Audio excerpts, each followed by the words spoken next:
ఎవరు అధికారంలో ఉన్నా నాడు చంద్రబాబు అయినా రాజశేఖర్ రెడ్డి అయినా జగన్మోహన్ రెడ్డి అయినా వాళ్ళ నియోజకవర్గాల మీద కాన్సన్ట్రేషన్ ఖచ్చితంగా ఉంటుంది.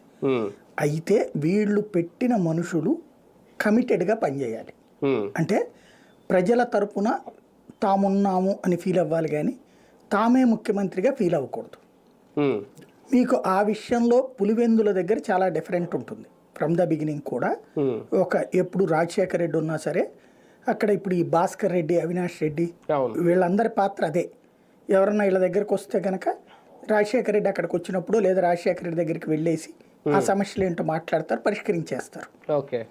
అందుకే కదా పులివెందుల దగ్గర ఇన్నర్ రింగ్ రోడ్లు, ఔటర్ రింగ్ రోడ్లు ఏనాడో వచ్చేసినాయి డెవలప్మెంట్కి సంబంధించి. అక్కడ పులివెందులలో చేసుకున్నంత అభివృద్ధి తర్వాతనే ఇప్పుడు వీళ్ళు పోటీలు పడుతున్నారు. చంద్రబాబు గారు వాళ్ళ నియోజకవర్గంలో రోడ్లు వేసుకున్నారు, ఇంతవరకు బాగానే ఉంది. కానీ కుప్పం నియోజకవర్గానికి వచ్చిన అతిపెద్ద సమస్య ఏంటంటే వలసలు ఎక్కువ.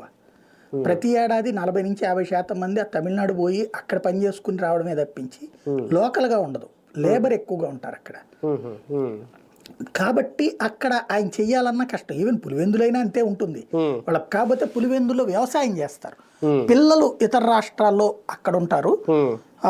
సో పెద్దవాళ్ళు ఇక్కడే ఉంటారు అన్నమాట. పెద్దవాళ్ళకి ఇంకేం పనులు ఉంటాయి, ఆ చిన్న వ్యవసాయం ఇది కౌలుకి ఇచ్చేస్తారు, దాని మీద బతికేస్తుంటారు.